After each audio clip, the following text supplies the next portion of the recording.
Hey, yo, we are back to the show that is to the fans, for the fans, and created by the fans, man. We are back at 49ers Roundup. There's definitely plenty we need to talk about this week. A lot of great news going on and some beef. So let's talk about it right here Let's at go. 49ers Roundup.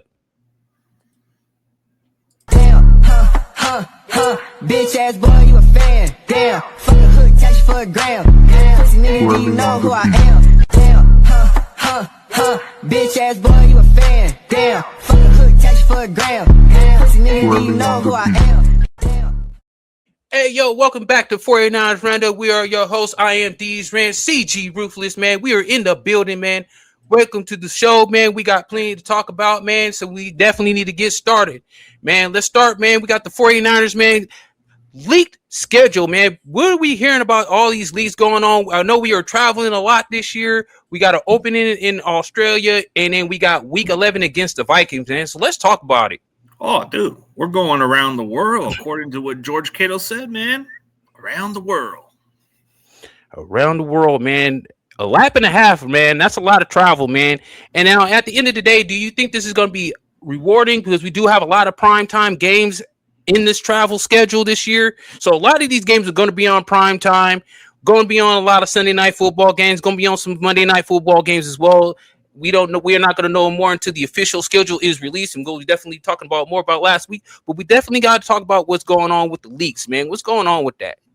I think what's going on with the leaks, man, is they can't have enough of the 49ers on primetime, bro. So it doesn't matter. Like, we are global. We are just popular by the world, bro. Like, Australia wants to see us. Why do you think the Rams want us to go there? Because they don't want to have another SoFi home game, so they know we're going to take that over. So then you got Mexico. Mexico can't have enough of the 49ers. So, yeah, we're going to have the most mileage. But you know what? It's what they want. The world wants the 49ers. They're going to get it. Definitely, man. I'm actually great to see. That's definitely great to see. You know, at the end of the day, the 49ers definitely going to be our team that's going to be invested. Wanting to see there's going to be we're destined to go all the way this year. So, according to the experts right now, we're seen to be locked and loaded. But man, there's still a lot of work to put in, man. And we're going into week 11. We don't know whether it's going to be Kyler Murray's little ass legs or is it going to be JJ McCarthy. But the Vikings are set up. They definitely just signed Juwan Jennings, who's going to be a dog and going to definitely bring the energy. So, man, what do you think about that signing as well? Man, Juwan, bro, going with the Minnesota Vikings it's strange and weird, but at the same time, you might have to look at the Vikings receivers. I mean, you got Justin Jefferson, Jordan Addison, now you got Juwan. On paper, it looks pretty nice. The only problem is who's the quarterback. That's the thing. Minnesota, yeah, they're a third place team we got in our schedule because we finished third in our division. So it's kind of a surprise that they became the Mexico opponent instead of the Dolphins. That's what I've heard was the Miami Dolphins. I thought Dolphins were going to be the opponent, but they changed it all of a sudden. So it's Minnesota. Yeah, then that definitely is definitely going to be a good game in Mexico City. So I'm definitely going to be looking forward to that, man. So, man, that's definitely going to be a good to see, man. I'm looking forward to that matchup. We definitely got some missed opportunities, man. As far as 49ers, man, missed opportunity going on as far as tight end, man, losing out on David Njoku, man. I said the 49ers need to make a move. And at this point, before we have another missed opportunity with Joey Bosa still out there, we got the papers. Go get it to him. Dude, the fact that we didn't even sign David Njoku is laughable, bro. Like, who? I mean, I like Jay Tungs, don't get me wrong, but he's not quite a blocking specialist. He's not a yak kind of tight end that we look for. Joku was going to cost like $8 million. Shit, sign me up. But here's what they fumble, and you might take this very seriously. Dude, the Mexico game, why would you even want to put the Vikings? Like, nobody in Mexico cares about the Vikings. They don't even acknowledge their existence. Like, you could have had the Raiders. Out of all the NFL teams, what's the most popular team in Mexico that everybody watches? They like the Niners, Cowboys, and Raiders. Pretty much. That's what everybody likes to watch. The NFL fumbled that opportunity. You fumble an opportunity of ratings and revenue, and guess what? that would be Mexico's problem because you see the fan violence, right? That could be Mexico's problem. Now we're gonna have problems at Levi's with those issues. Well, yeah, definitely. And like I said, the Raiders would have been a great matchup for Mexico City. Of course, you want that. You want your number one draft pick of this year out there. You know what I mean? You want somebody to get that kind of exposure. The Raiders team or a team that do need some type of exposure, man. They've sucked over the last 20 years. No, but they have popularity fans over there, so that's definitely. And that's what you want. You want marketing. That's what they like in Mexico too. So that I think they fumble that opportunity. Oh, definitely a fumbled opportunity. Definitely a missed opportunity as well, man. Oh my God! I mean, there's another team that I could think of that could have been in this whole script, and I'm trying to think of off the top of the head. Detroit would have been a nice matchup in Mexico City too. No, but I don't think they're on our schedule because we have a third place schedule with the Vikings. Yeah. Chiefs would have been a nice one too because we do play them this year. But we play them at Arrowhead, so that wouldn't matter. Yeah, like you say, we definitely don't know more about that until the official schedule will be released on Friday. So definitely, I won't get into another opportunity. We'll break into that next week on those schedules, but let's get on to the next topic, man. I know next topic. Yeah, definitely. We got Raheem Morris, man, and what do you expect from the defensive scheme? And now that he's drafted a lot of these longer, rangier linebackers, we got Jalen Duggins, we got Prysock, who's a long rangey guy as well. We got guys looking for guys who have wingspan, guys who can get wrapped and make tackles, and won't be missing no tackles. So I definitely like the long ranginess of what he's drafting. But how's this defense going to be looking? Do you think they're going to change up from what their old scheme since offenses are kind of getting down to what the 49ers are doing? Or do you expect some more of like a hybrid front type setup? I think it's going to be more of a hybrid. I haven't heard anything about them changing the defensive scheme. I don't know if they're going from a 3-4 defense. I don't think they are because I think they're just only going to add into the wrinkles of what Raheem Morris is going to add to the defense. Like if you look at Raheem Morris's track record, he's a versatile type of coach. Like he's worked with different schemes, different systems, and adjusted differently. So it doesn't seem like the Niners are changing their philosophy. They're going to still stick with the wide nine, which I think they need to ditch the wide nine. Right. Their coverage, they need to go because if anybody can do the man coverage at a very consistent level, Raheem Morris has been known to do that. Right. I mean, you're getting some undersized defensive line, right? Some guys who can get to the quarterback. You got the long rangy linebackers or those hybrid players. That's the kind of guys that Raheem Morris is looking for. So I'm thinking he's adding a little bit of the Rams defense, a little bit of what they had.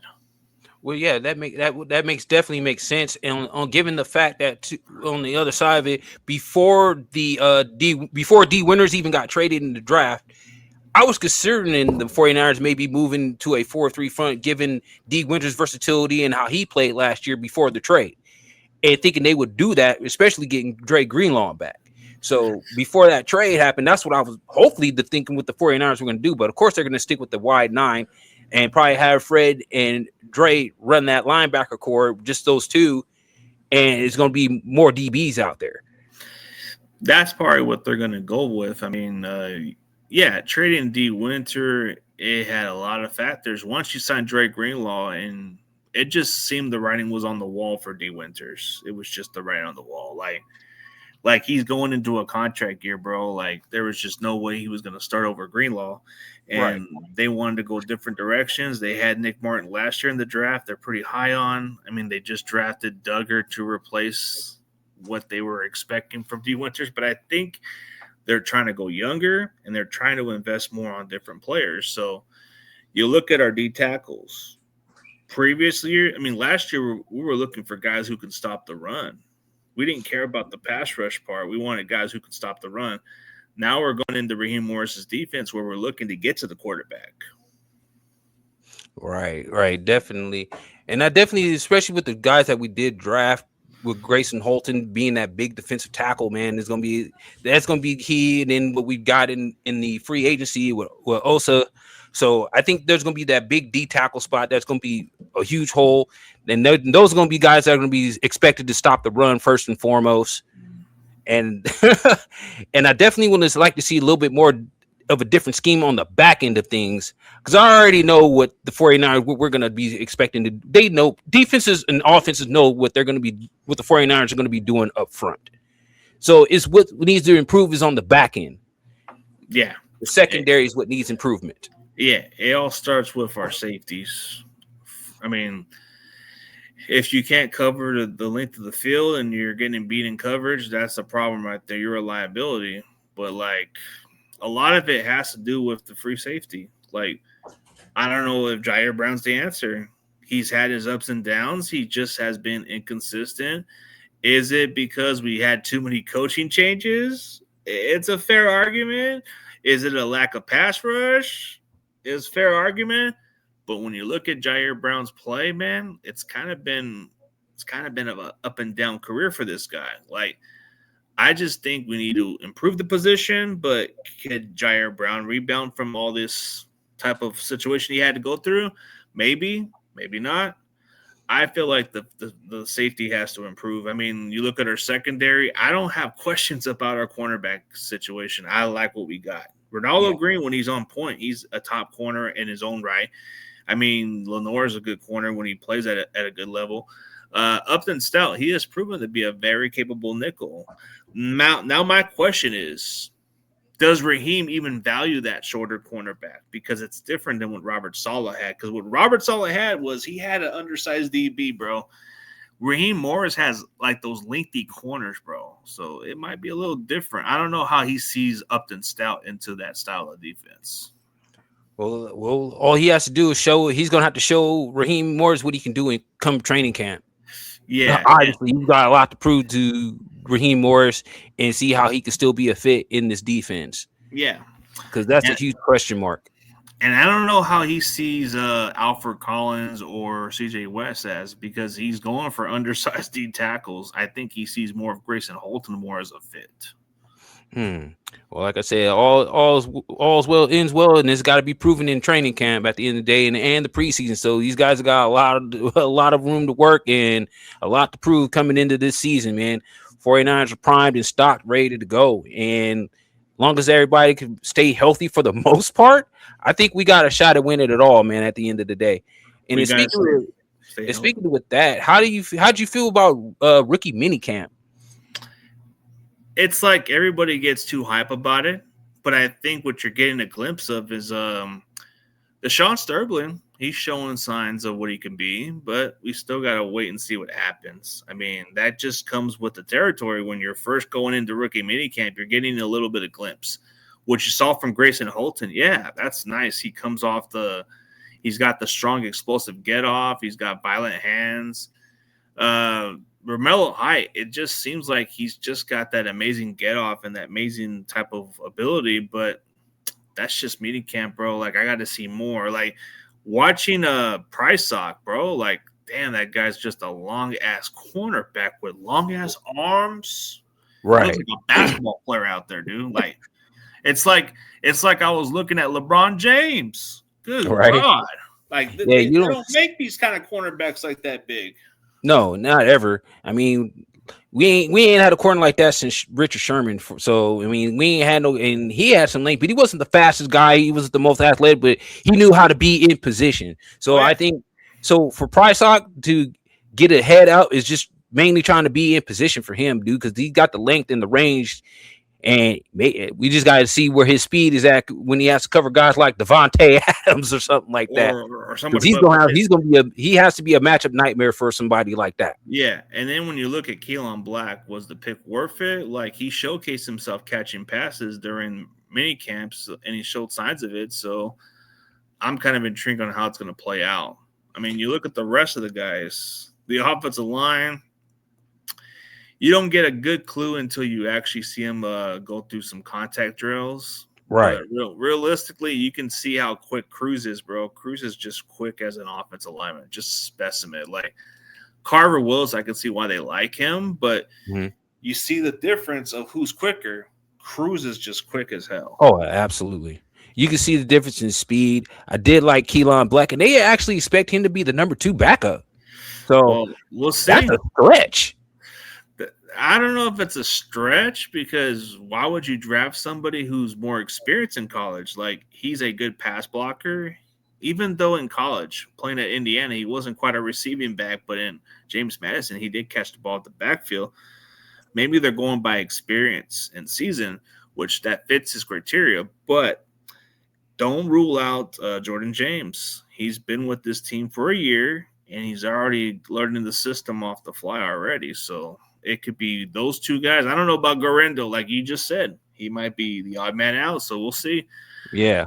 Let's see what Guerrero, happens. definitely, I predicted him being the odd man out going in. So I think he might be the wild card. I think he might be the wild card that surprises and become the number 2 back, bro. I think that's possible. We got to wait. Keelan Black being the number 2 backup.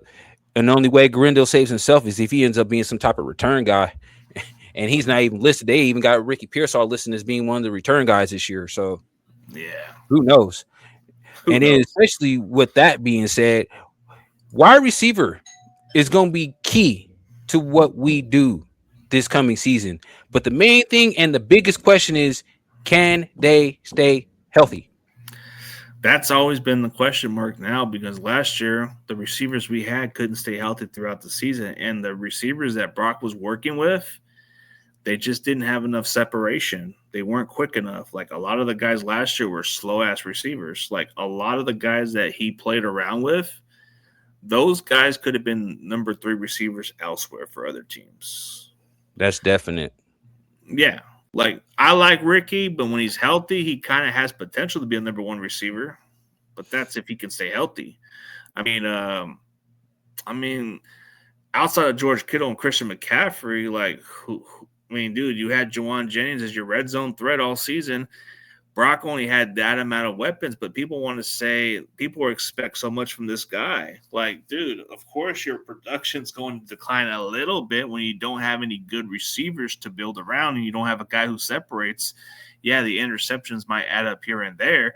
Yeah, the production may not go as up as you hope for, but you got slow receivers. You don't got somebody who scares other defense. Like your offensive line didn't play up to the level like they did previous years. Like your running game just wasn't quite helping as they did previous years. McCaffrey was pretty much the one guy you had to rely on throughout the season. If it wasn't for him, who knows how our season would have been.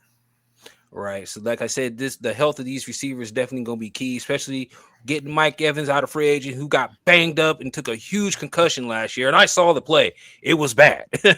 So he came off really bad. Mike Evans coming off a really bad concussion. That's going to be his health is definitely going to be key to what we do, especially as him being our number 1 receiver. Christian Kirk going to be a solid number 2 guy. Going to be on the other side. Pearsall's got to stay healthy, and then everybody else, and then Stribling's going to be definitely going to be a big contributor. And if he stays healthy, who knows, man? Who knows? Okay. Yeah, who knows about it? But it's just when you add speed and you add guys who can separate, that can actually help Brock a lot in a lot of ways. And that was the one thing he was missing.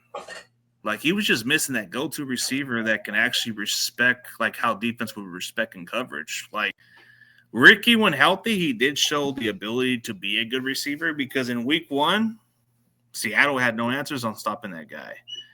Now that we have another guy just like Ricky, but more physical and more imposed, that might be more of an issue for Seattle going into the season. You look at the Rams secondary, they do have flaws here and there, but what they did last year, you can make an argument, but look at the receivers we had, bro. They didn't scare nobody. Right. Hopefully the 49ers scare somebody this year. Right. And hopefully the 49ers scare somebody this year because I think we got the means to do that. Yeah, we do. I think with the guys like Mike Evans, he makes up for he makes defense respect and coverage, and he's a red zone threat. Last year, I think this was part one of the rarest season that he's ever missed a lot of games. Right. And then, like I say, and then with Brock Purdy getting all this disrespect, he's gonna be shutting teams up this year with the receivers that we got, especially if he stays healthy and these receivers stay healthy. Sky's the limit. Yeah, the sky's the limit, but it doesn't matter what Brock does, bro. It doesn't matter because a lot of the people are still going to write him off because, one, he's the last pick in the draft. He's never going to get any respect. Dude, he can win. Dude, the guy can win 10 Super Bowls for all we give a shit about, and they're not going to give him his credit. So Right. he still has a lot to prove. That's the thing. But I think with the talent he has around him, and he's already proven to be a capable starting quarterback, it's just half this fan base is delusional, and they really think a guy like Justin Herbert and Dak Prescott is going to be somebody that makes a difference, bro. No. You can have the elite talent of a quarterback all you want, but they have the prone to cost games. So, like, Justin Herbert, for example, look at what he's done in the playoffs. Dude, as elite as he is, bro, the Chargers have given him everything. Now the excuses are getting thinner for Justin Herbert, bro. They got a good play caller in Mike McDaniel, who's a Kyle Shanahan disciple. If you want to talk about having a brilliant play caller, well, Mike McDaniel did learn under Kyle Shanahan, so that's somebody that would have to be running out of excuses. But I think for Brock Purdy, everybody keeps saying, oh, it's because he's got the best play caller. It's because he's got the good system. Well, play under Kyle Shanahan's system isn't easy, as everybody says, man. Look at Jimmy G. He was average in the system. He wasn't spectacular like Brock. Yeah, Brock seemed to have mastered Kyle Shanahan's system. Like it was nothing. So at the end of the day, like I said, there's going to be a whole lot of potential here if everyone just stays healthy. Mm-hmm. That's the key. And then last but not least, here coming down to it, I have a question for you, dog. How do you feel about moving? It was suggested by Dante Whitner, but how do you feel about moving Ephesian Prysock to safety since he has such length and height? Do you feel like he'd be a fit at safety? I mean, you could say the size and potential wise, but that's not what we drafted him for. That's the crazy part. Like, I get where Dante Whitner is visioning, bro. Like, yeah, he's got better skill set to play that position, but that's not what they drafted him for. Right. I know that's not what they drafted him for, but then Whitner suggested it, which also in turn, he ended up talking about Jair Brown, which turned into a whole beef a phone call between him, Richard Sherman, Whitner, and a whole beef now. So what's going on with that? Yeah, what's going on with that? Here's the thing that Jair Brown just violated, bro. Why would you call this guy and say, oh, please don't criticize me. I used to respect you. Stop hurting my feelings. Stop hurting my feelings. I am not terrible. Yes, I'm a top 5 safety. Yeah, I'm a Pro Bowl safety. Don't talk to me like that. I am a good player. How dare you disrespect me? You're a hater. That's hilarious, man. Because at the end of the day, people gonna talk about you. You play for a nationally rated professional football team. People gonna talk about you, good, bad, or indifferent, and it is what it is. But the way that Jair Brown dealt with that situation was poorly, bro. Like, why did you even tell him to not do that, bro? That was a bad sign. That's like telling somebody how to do their podcast or whatever. Like, that's like me. Okay, let's say you're talking about how I played, right? Right. You can say I suck at my assignment, and then I call you and I say, hey, these rent. Hey, man, I don't appreciate you talking to me like that, man. Can you tone that shit down, please? And then you're probably going to get upset about it, and then you're going to throw it off air because I was being soft about it, which I can understand that part. You know, the biggest mistake was he left some topics, bro. Jair Brown was such a fool. He left Whitner with topics, bro. I don't think he was going to talk about Jair Brown like that until he called him. Right. He shouldn't have. I don't feel like he should have done that. He needs to let him play. He should have left it alone and let his play do the talking. Yeah.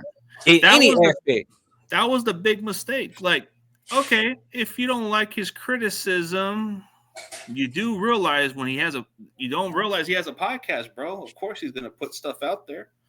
But and you ate the rage bait. Yeah, but the problem with Jair Brown was the way he kind of said it, bro, was wrong. Like, Okay, bro. You said like when he asked you a question, hey, do you feel like you're a top 5 safety? You said yeah. Do you feel like you're a Pro Bowl safety? You said yeah. Uh, your play says you play below the position, so that's delusional talk. Like, I get that Jair Brown doesn't like the criticism, bro, but that's part of playing the position, and you have shown that you're not a Pro Bowl or an elite safety. You're just a guy who just plays the position. You only had one great game last year, the Carolina Panthers game. That's it. Like, Right. another game I've seen from Jair Brown, it was like, put him on the bench, please. Like, if he it started wasn't- off good, and then if the it slide wasn't kind the of peeled Carolina, off. if it wasn't the Carolina Panthers game, Jair Brown would have been out of the damn team already, bro. But he's not.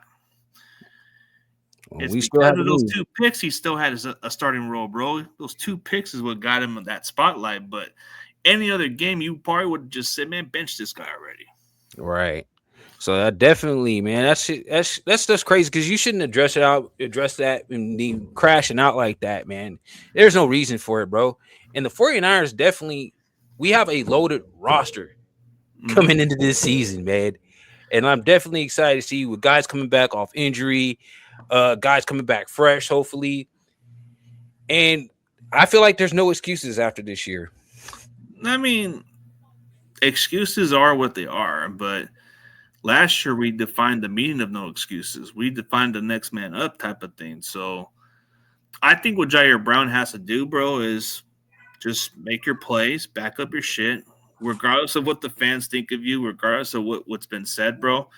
Yeah, in the offseason, maybe the Niners believe in you to the point where they'll give you one last chance. This is your chance to prove it this year. You're on the final year of your rookie contract. Right. It doesn't matter what Dante Whitner or Richard Sherman says, bro. The way you kind of handle it was poor. You could have done it. You could have just left it alone, and you could have just been smart about it. But you did it to yourself. And the ones who are defending Dante Whitner, you don't understand. Like, dude, when somebody is kind of telling somebody to stop criticizing them that way, and they used to respect them, and then you talk about how you're a top 5 at your position when you're not, when your play says you are just not at all, yeah, you might need to take a time out, dude. And if it bothers you so much about the criticism, then maybe you need to log off of social media and stop wasting your energy with those people. That would be the smart way to go. Instead of complaining about it and say, can you stop criticizing me, bro? That's just soft. Right, and definitely what he needs to do is go back into the lab and watch the tape and reduce the mistakes he made last year. Or take exactly what Dante Whitner said by his advice. His advice was, if you want pointers, give him a call, and he'll help you with those. Instead, it told him to stop criticizing. Yeah, what do you expect him to do? Beef ensues. Yeah, how long is this ongoing drama going to continue? Along with the ongoing drama with Brandon Ayuk posting pictures about his bread, he ain't got no bread. Posting up and all that. That's crazy. Want to talk about Brandon Ayuk? Let's talk about it, man. It's open season for Brandon Ayuk. Dude, you're flexing your money, bro, but guess what? Pretty soon you're going to be collecting Social Security or welfare at some point, bro. So enjoy that money, bro, because you're flexing your $20 bills, right? You must be flexing food stamps right now. Shit. I mean, like I said, unless he made some kind of great investment into something, in some stocks or bonds or something, he got something coming back off of that. Who knows? Maybe he might be good with his money. Maybe his girl might be good with his money. You never know. But at the end of the day, man, what you need to do is get your ass back on a fucking football field. I don't figure out how he's going to do that. And like I've already predicted, and maybe you've probably said, I think I'm pretty sure you could be in agreement with me. I don't see him picking up a helmet, catching the ball, or running a route in the NFL. Not this year, anyway. I don't think he's in the right mind. I don't think he's in the right mind. I don't think he's physically, mentally in the game like he used to. Like, ever since he's got paid, he's changed his attitude. And I think teams are starting to catch on with his attitude. So that's definitely going to be a red flag.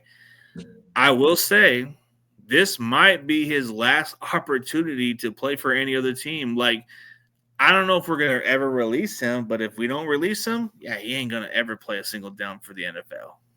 Yeah, because he's right now the 49ers have him under contract. I believe it's two or three more years. They could literally sit there and hold him hostage. He ain't breaking off no cash space. He ain't getting no money. The 49ers are going to try to get something out of this deal because I'm pretty sure they don't want to chop up this as a $30 million loss, and I don't think they should. And that I would just think it would be irresponsible for them to just trade him or let him go without getting anything for him either. So, well, under the circumstances, since he's already been placed on not reported to the team list, he did breach the contract. So once you breach your contract and you've been like placed on the not reported list, the Niners don't have to worry about no cap space off of this guy. So until he reports to the team facility, that's when things start to get serious. But he's going to have to go out there, and I don't think the teammates are going to see him exactly the same way they used to see him. So it's the respect and the love they have for that man. I don't think it's going to be exactly like it used to be, because there might be a couple of guys who respect him here and there, but that other locker room, nah, they ain't gonna like this. They're not gonna let it slide. I don't see them letting that slide either way. But like I said, at the end of the day, it's still up to Brandon Ayuk. At the end of the day, it's his decision. It's up to him to turn it around. He has not. He's definitely still probably has an opportunity. Need some counseling. Yeah, counseling, anything, and definitely will make sure that man's mental health is good. At the end of the day, prayers and shots out to him. Yeah, hopefully things get better for him at the end of the day. If his private wide receivers coach is saying stuff like this, bro, then you know he's burned bridges with some people, right? Right. There's and we really never got into the whole beef of how this came about. We know he got hurt against but there's no explanation. No story about it. No story. Nobody's trying to figure it out why. People could make it one thing. People could say that there was rumors about him possibly being traded while he was still hurt, but that wasn't even happening. Or there was a thing that was said by George Kittle where everything was cool until they decide not to pay them the contract, and I think that's when he goes. That's what I've heard on that side of the story. But there was another side of the story where a lot of guys said, "Oh, I haven't heard from him in months." So yeah. There's different sides, but Kittle kind of put it out there like maybe that's what got him to leave, because he didn't show up. He only showed up a couple of times and then disappeared. Yeah, we never, and of course, we need to get the one side from the one person who's not talking. That's Brandon Ayuk too. So, I mean, at the end of the day, man, it's going to be a long road for him, man. Definitely going to be a long road for the 49ers going into training camp, but definitely we're going to be back next week talking about the release of the 49ers schedule and among other things that is going on with the San Francisco 49ers. We also want to thank you for tuning in to 49ers Roundup. This is your boy CG Ruthless, your boy IMD's Rents. We are out. Make sure you like, follow, and subscribe on all social media platforms. And until next time, peace out. Peace out. Roundup. Bitch ass boy, you a fan. Damn, fuck a hood, catch you for a gram. Pussy nigga, do you know who I am? Bitch ass boy, you a fan. Damn, fuck a hood, catch you for a gram. Pussy nigga, do you know who I am?